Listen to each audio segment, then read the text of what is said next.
Hey, welcome back to my video series on taking a look at the character Father Karras from The Exorcist. In part 1, I went through the introduction of the character. What he is like, what does he do, and who he knows. Stuff like that. Last time we were here, Karras was talking to an older priest about his position in the church.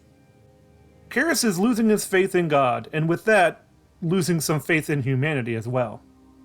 Also, his ill mother, seeing her deteriorate mentally and physically. He cares about his mother more than anything else, which is not something good by his faith since God must come first. Also, having the mindset means you have blinders on and nothing else matters.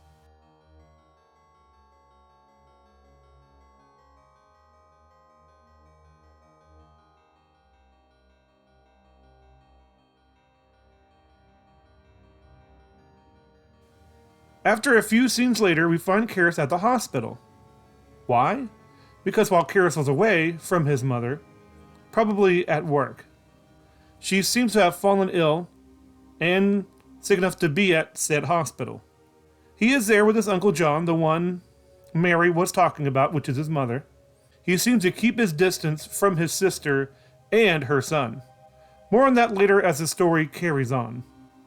We hear them having an argument about why she's in the hospital. John is making excuses on while Karras is blaming him for not telling him sooner. The doctors were telling John, who's probably been there all day, about his sister's mental health. As when John found her at home sometime, she was screaming at the radio. Karras is not really hearing it either out of anger or trying to ignore the problems with his mother. He just wanted to know the moment it happened. Also, Damien is upset because his mother is put into a poor hospital, or sanatorium. His uncle makes the excuse that a normal hospital won't put up with their mad ramblings. This goes into even more into the opinion of John keeping his distance from his sister. There seemed to be a lack of morals from John, but we don't really know why. He also hides behind the lack of funds as a logical crutch as well. We, the audience, are on Karras' side at this point during the whole hospital scene. The sanatorium looks dirty and underfunded. He cares a lot for his mother, and the lack of empathy from his uncle. Karras does have a weakness toward his mother emotionally, but the viewer won't probably pick up on that yet. The hospital itself could be state-funded, where people go when they don't have the money.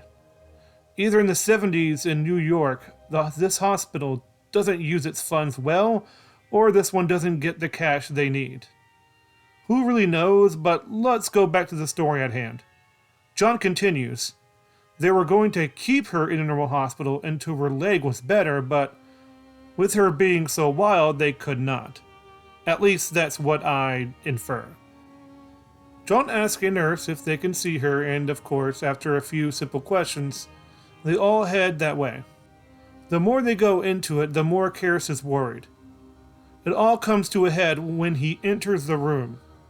The patients that roam the halls and in the next room just stare into space. Like they are not fully there or are denying the situation of being there. There is no music in this scene as Karras walks into the room and the noise of the hospital and the moans and cries of the occupants.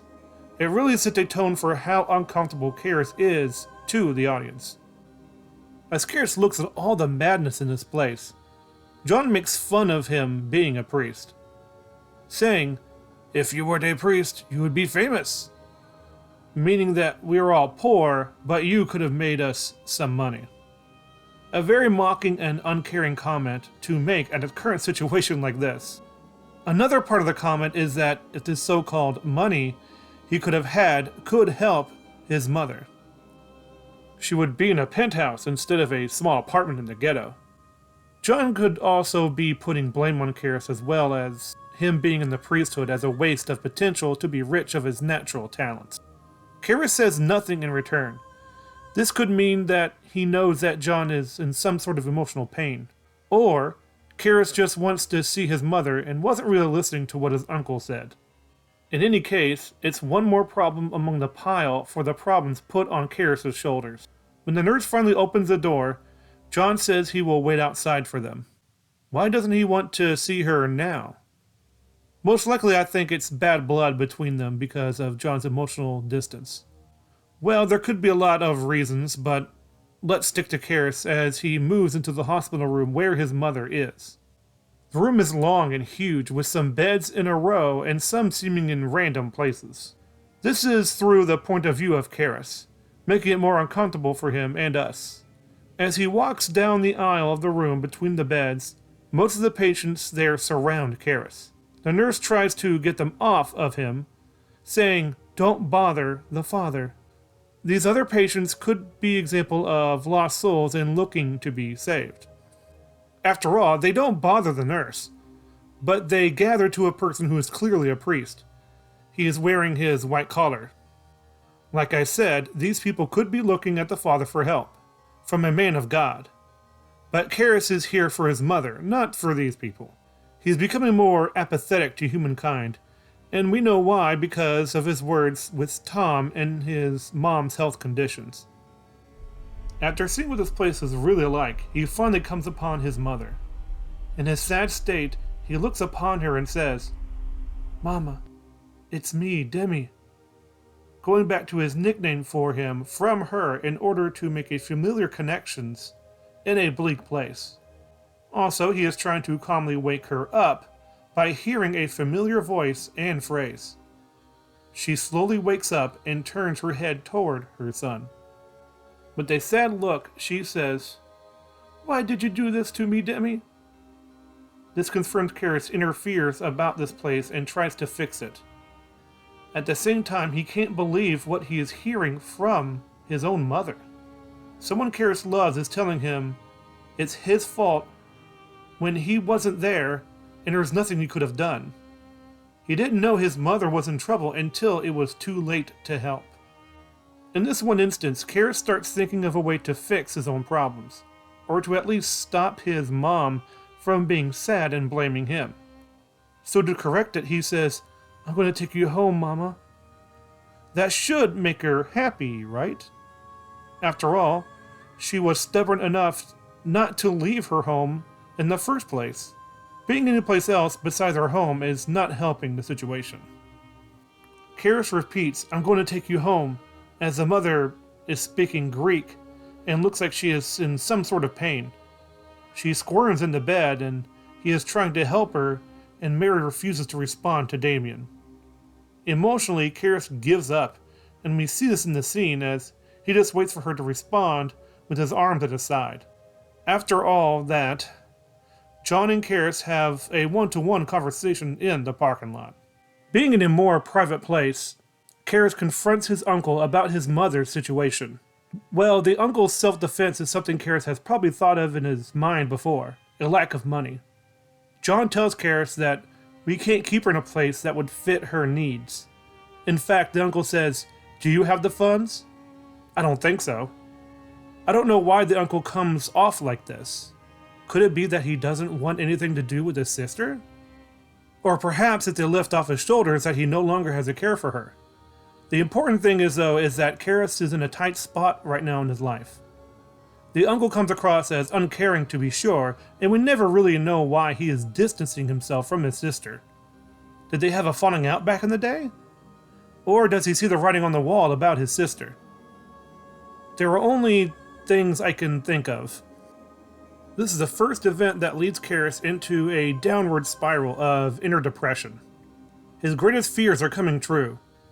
Damien wants or even needs his life the way it was, just for a while longer. In his mind, he probably wants a normalcy to his life while looking for other prospects. Mary is his world, and that love that he has for her is stabbing him in the back now. A man of God, Karras probably prayed for his mother to get better from her foot injury. However, when things are this bad, he wants to fix things himself, all on his own. Even though the uncle is very mean, he could have asked John for some sort of help.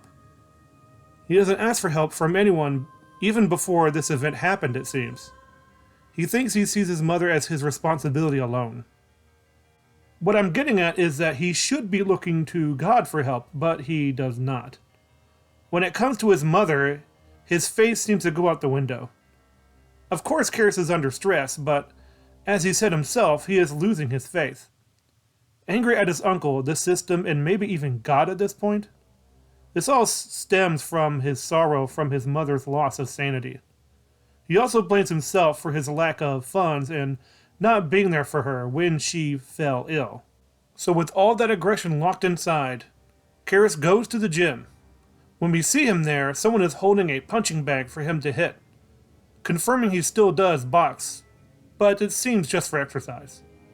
I wonder if he does this often to get rid of said pent-up aggression. A healthy body helps a healthy mind after all, but this is definitely for emotional catharsis.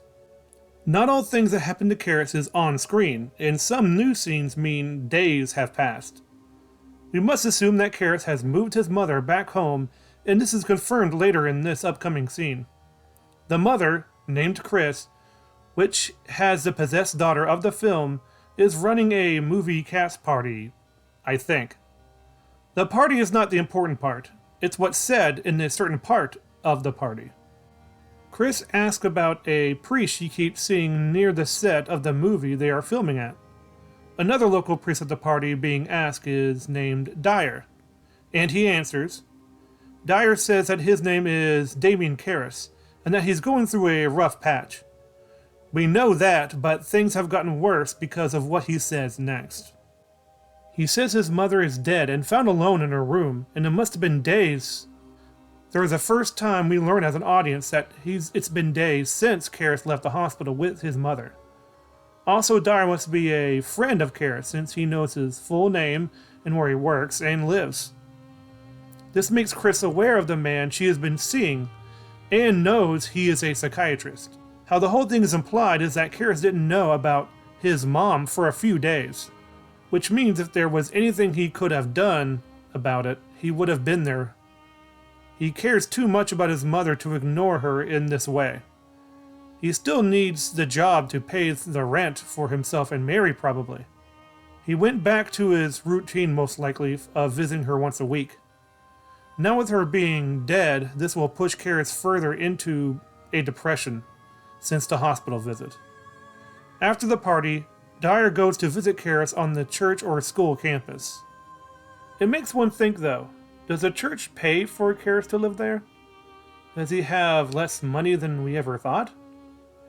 This is not really answered, but this would lead someone to believe that he is poor. Dyer reaches his door and knocks and then walks in. Some time passes and Karras and Dyer are smoking, drinking, and venting about various subjects. Understandably so, for Karras since his mother just died and misery loves company. They're talking about how much Dyer paid for the liquor that they are drinking. They are both having a laugh to cover up the awkward situation. Karras suddenly breaks down and says out loud what he was thinking internally at the hospital earlier. He should have been there for his mother and they wouldn't be in the situation. Karras could be correct. After all, if he was there, they would have been found much sooner. However, we don't know that for sure, but it's something to keep in mind. In any case, Dyer, seeing his friend in distress, says it's not your fault, and there is nothing you could have done. Karras seems to be very drunk, so his movements are very odd and slow, like he is having trouble moving. Dyer helps him in his bed, and which he was sitting on. He may think Karras may be better the next morning where he can think clearly without the alcohol in the system. As Dyer takes off Damien's shoes to prepare him for bed, Karras is still in a joking mood. He says, "Are you trying to steal my shoes?" I don't think Karras believes this, but he is in a drunken stupor. Dyer responds with, "No, I predict the future by reading the creases. Now shut up and go to sleep." Dyer finishes helping his friend into bed, then turns off the lights, and steps out of the room. He seems to be a bit harsh, but from his tone of voice and body language, Dyer is just trying to help. Karras falls asleep quickly as he has a nightmare about his mother. For note, most of the things seen in the dream by Karras, he has never seen in person. The nightmare starts as a medal falls slowly. This medal was in the start of the film, held by an older priest named Father Marin. Then we see a black dog running. This is also something Father Marin saw. A black dog was fighting a white dog, meaning it could be the upcoming struggle of good versus evil. In the dream, though, we only see the black dog, which could mean evil is in charge of the dream. We see a bunch of images go by very fast, with some of them flashing by in an instant. Another thing Marin saw was a ticking clock that stopped in the office. This could be a reference to how time marches on. Also, everyone has a set date and time to die, and no one can miss their date with death. I don't want to spoil the surprise of the movie, but I think it's too late for that. So if I think the ticking clock predicts the death of Karras and Marin, then maybe it's not evil in control of the nightmare. We have references for what is in charge of the dream, either God or the demon Pazuzu. But I believe it's God because of what is in the dream and how it refers to Karras and Marin. The prediction of death and things Karras have never seen before. Marin has seen these things before, who is the other priest who performs the exorcism. This future side is something God is known for in Bible lore. Revelations being the most well-known example of future visions in the Christian religion. The next thing we see is his mother, Mary, coming up from the subway during a busy day in New York City. When she reaches the top, we see the image of Pazuzu in a flash. The face of the villain of the film and his future and final challenge. The image of the face is on screen for less than a second, but it leaves a huge impact on the audience as it goes into their subconscious. The nightmare now focuses on the mother standing on top of the stairs from the subway. If you remember in the first part of my video series, I think the subway is like the transition to the afterlife. This scene confirms it for me because of what happens next. Karras is now on the other side of the street waving and yelling at her, trying to get her to come to him. Also, he doesn't want her to go down into the subway, it seems. Even though it's obvious he is shouting, we don't hear a thing. All we hear is a drowning moan noise and muffled sounds of what is going on. Mary responds, but she seems to deny her son's request and starts to walk down into the subway. Karras is now able to move and he runs after his mother. How Mary reacts in the nightmare, she seems to be sorrowful, almost like she is saying sorry to her son. She seems to be saying, I can't stay with you, my Demi, and I'm sorry. He looks to be in a panic, like he knows what the subway means. He needs to rescue Mary, but why? From what? From his reaction in the dream, and from later in the film, I don't think she died naturally. We will cover this later on in the film as it comes up, but Karras seems to think that she is hellbound. Mary fully walks down into the subway, meaning what that in the reality has set for Damien. She is crossed over fully in his mind. Her going down could be the first reference that it means she is going to hell. Stairs in some movies can represent the travel to the afterlife. Like in the movie Jacob's Ladder, a little boy takes the protagonist upstairs during the ending, which means he just died and heaven-bound. Sorry about the spoilers for that movie, but it's the first thing I could think of. And it fits the situation. Her going downstairs underground very much implies hell. The medal fully falls in the dream, and it ends into the next scene of the little girl screaming from all the tests done to her. We need to take a step back a bit from talking about Karras to focus on what is happening to this little girl. The little girl in question is the child who is possessed in the film, named Reagan. She has been acting wild and going through dramatic physical spasms. This is why she is in the hospital having tests done. These tests are painful to watch for the audience, and they hold on these tests to make it uncomfortable. From everything the doctors have done, they can't find anything wrong, and Reagan is getting worse and worse. After all of this, they suggest a psychiatrist, but it's not Karras. Yet. The psychiatrist suggests some medicine, but nothing seems to be helping. More and more, all these doctors are running out of ideas. Additionally, the mother, Chris, is running out of patience and sanity. Let's move back to Karras as he is now giving a liturgy for his mother. What is a liturgy? According to the online dictionary, liturgy is a customary public worship performed by a religious group, especially by a Christian group. This includes a funeral, and Damien is a Catholic priest, so he would do this at the church he is serving in. Karras is bearing the responsibility of speaking at the funeral. This is understandable, and he is dressed for the occasion, wearing white robes. Karras does seem to be doing better emotionally, but his face reveals the inner truth, and not even what he's wearing can hide it. The loss, I think, is still hurting him more than he's letting on.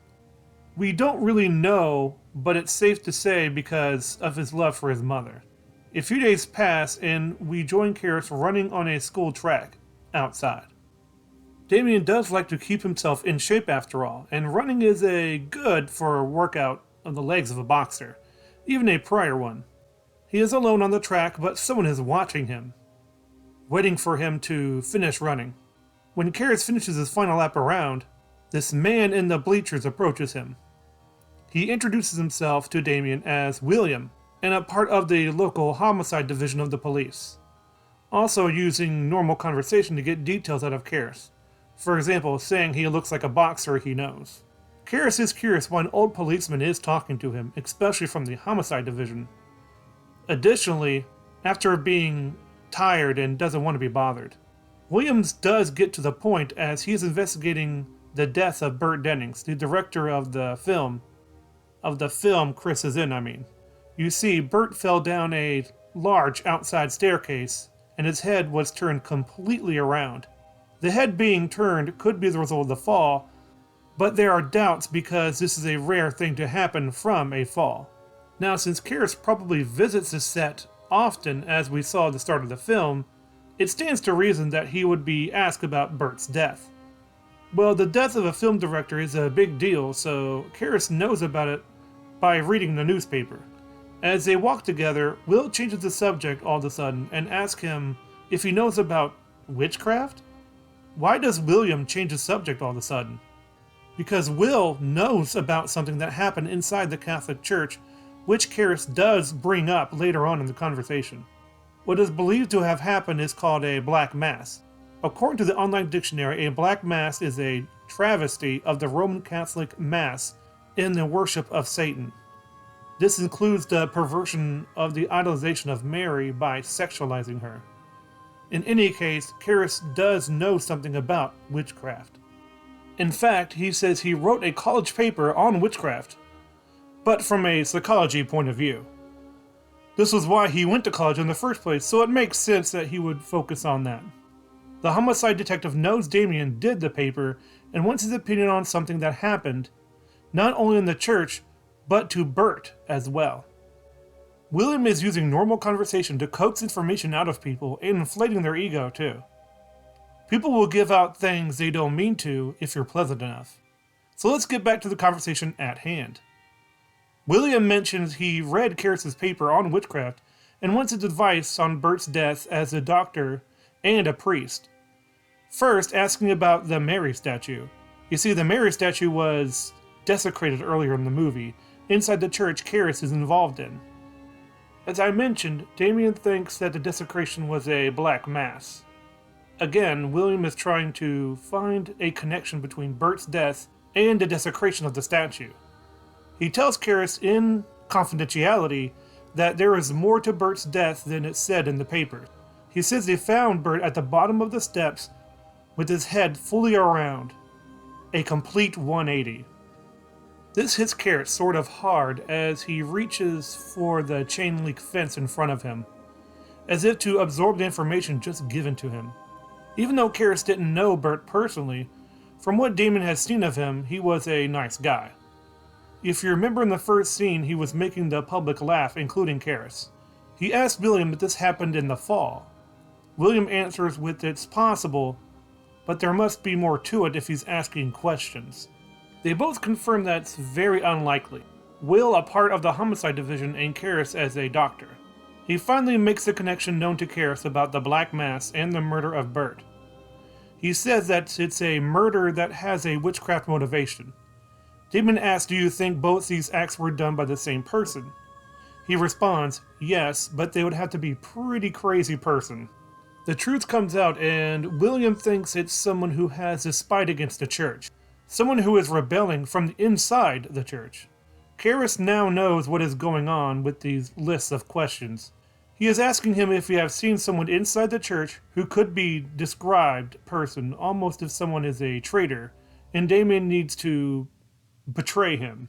It's pretty insulting to suggest that someone like that is so close to Karras and works with him.